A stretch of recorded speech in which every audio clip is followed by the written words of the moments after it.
The World of Outlaws Sprint Car Series Championship fight has been blown wide open. We'll get into that, plus a big win for Lance Dewease, Erb Jr. clinches, and we had more droop rule drama. Let's go.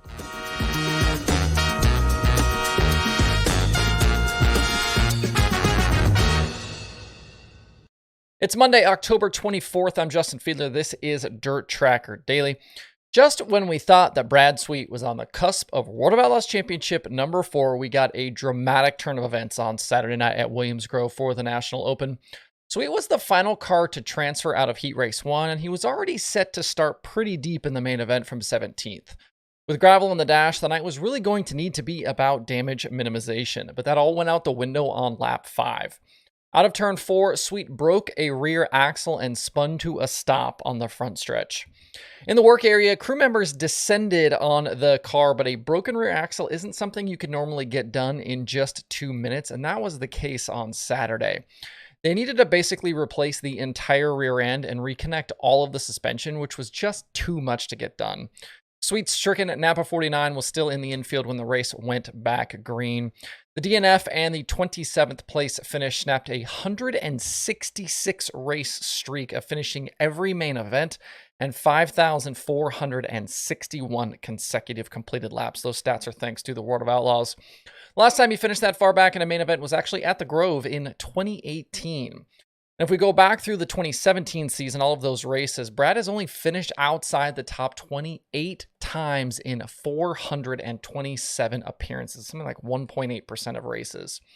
So that 27th place result combined with Gravel's 5th place finish means the difference between the two contenders is only 16 points with 3 nights at World Finals left.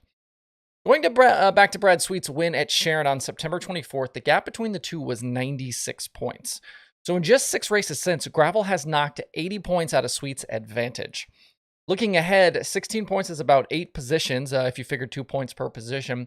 Divide that over 3 nights, 2.67 positions per night that Gravel must beat Sweet on average to pull even for the championship. And something to keep in mind, though, is that the winner actually gets 4 more points than second, then it's 2 points per position after that. So between first and second is 4 points. If Gravel could get a win or two at World Finals, he could cut that lead down even quicker. And I bring that up because the driver of the Big Game 2 has won 5 times in the last 14 races at Charlotte, including 4 of the last 6. If you go back to World Finals in 2019, the only other drivers to win at Charlotte are Logan Schuchart and Brent Marks. Gravel also has a slight edge in the average finish stat at Charlotte, with Sweet trailing him by about 0.8 of a position. This will not be a situation where Sweet can just come in and cruise to the title. Gravel will be full send all weekend because there's no reason not to be, and Sweet will have to try and match the best he can to try and maintain that pace.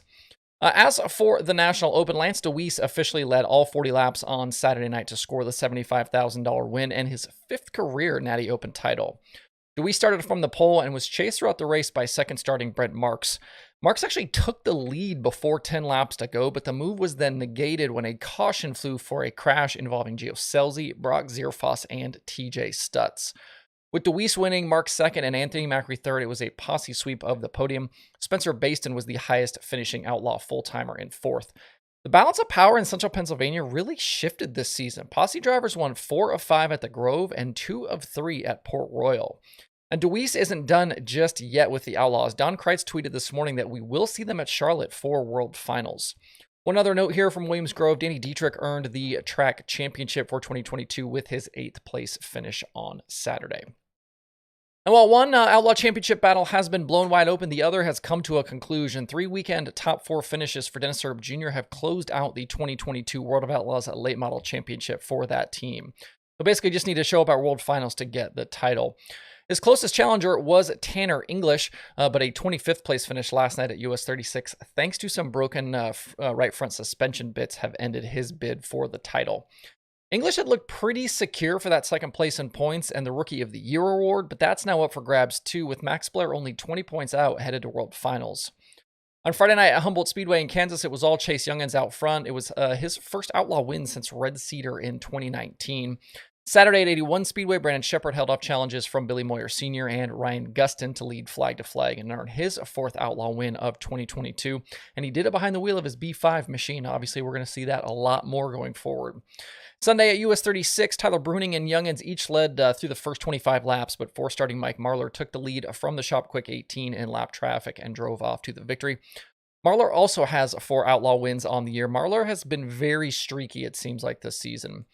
So just like the Sprint Car Series, 3 nights are now left in the season with World Finals on tap at Charlotte coming up next week. On last Tuesday's Daily Show, I did some quick math to try and estimate Matt Sheppard's winnings for the season in Northeast Modified action. On a low estimate, I had him probably in about the 400,000s for the year, but some of you pointed out that he's actually won quite a bit more than that. And that figure grew even more substantially over the weekend at the Orange County Fair Speedway. Friday night in the Short Track Super Series Hard Clay finale, Sheppard did get beat late by Anthony Perego, but still finished second and wrapped up the North Region Championship. And on Saturday in the Eastern States 200, he got around Stuart Friesen with 6 laps to go and picked up yet another crown jewel victory and another $40,000. With another Short Track Super Series race still to go and 3 nights at World Finals, Sheppard, I think, could easily get into the mid-600,000s and maybe more than that before the year is over. It's been an absolutely incredible season for Matt Sheppard, and it just continues to roll along. Out in California at the Trophy Cup, Ryan Timms and Tyler Courtney picked up the Thursday and Friday prelim show wins. Zeb Wise went to victory lane in the Saturday night finale in the Redeem 26. The Trophy Cup championship went to Shane Golobic, who went 20th to 3rd in the Saturday main event and outscored Corey Day and Tyler Courtney in the weekend points.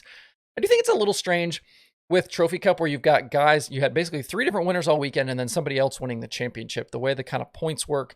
I wish that Saturday night was maybe worth a little bit more points. So you had a guy like Golobic, would have to kind of win to maybe win the championship as well or something like that. It's weird kind of having those 2 different victory lanes there, but let me know what your thoughts are about that one. Not dirt racing, but the Silver Crown Championship battle ended quietly on Saturday as well at IRP. Logan Seavey entered the finale with a 3-point advantage over Cody Swanson, but there was no epic fight to the finish here. Seavey went out of the race on lap 12 when his oil pump belt broke, and that handed the championship to Swanson. It's the 7th Silver Crown Series championship for Swanson in his career. He actually led 65 laps of the race, but ended up finishing 4th at the end with his brother Tanner taking the victory. And at Port City on Saturday night for the KKM Give Back Classic, it was Northeast micro racer Kyle Spence who took the victory and chose the Chili Bowl ride with Keith Kunz Motorsports instead of the $15,000 check. So he'll get the ride and $7,500. Spence started second and outdueled Steven Snyder Jr., Frank Flood, and Cannon McIntosh for the victory. So we'll see him in January in Tulsa. We'll see what he can do in a Keith Kunz midget inside the Expo. In other weekend late model racing, we had a few notable winners. Hunt the Front's Joseph Joyner actually took the biggest paycheck of the weekend. He won the Crate Late Model Powell Family Memorial at Alltech. He held off Corey Hedgecock at the end of that one for $27,000. Jeff Ryan was a $22,000 winner at Bedford for the Keystone Cup, and Bobby Pierce won $10,000 at Florence in the Fall 50. And that was after early leader Josh Rice had issues with a lap car. Before we close out, I have to mention the Ultimate Late Model Show from Saturday night at Cherokee Speedway. It's actually just down the road here from where I live. We've talked about the Ultimate Series a few times here recently, and we had drama yet again. Brandon Overton was the winner at the checkered flag, and afterwards, the top finishers headed to the infield for the droop check. It was something, though, like 7 or 8 minutes from the time they got to the check until we watched Overton drive his Wells 76 out of the track and back to the trailer. So pretty clear sign that he was not the winner. It was then another couple of minutes before we knew that it was Ross Bales who was the $10,000 winner. Overton DQ'd over failing the droop rule, so Bales your winner over Clay Knight and Trent Ivey. Zach Mitchell's 6th place finish was good enough for him to clinch the series title. And at least this wasn't Ricky Weiss at Eldora getting DQ'd after going to victory lane, but I hate that it took 10 minutes after the checkered before we had an answer on who the winner was. It's such an awkward ending to the night when things go like this. And I know we want things to be fair, but there has to be a better way to do this post-race tech stuff where we're not just sitting around on our hands waiting to see who the damn winner is. The only thing on the streaming schedule today is Flow Racing 24/7. To see the full daily streaming schedule with links to watch, visit dirttracker.com/watch tonight. That's it for the show today. Have a good Monday. Please hit that like button and subscribe to the show if you do not do so already. I have this crazy stat, and I've mentioned this a few times, but of all of the people that view my show on a daily basis, something like 65% of you don't subscribe to the show, which I certainly appreciate you watching. But if you want to make sure you get to see all future episodes, hit that subscribe button. Thanks everybody for tuning in. We'll see you tomorrow for more Dirt Tracker Daily.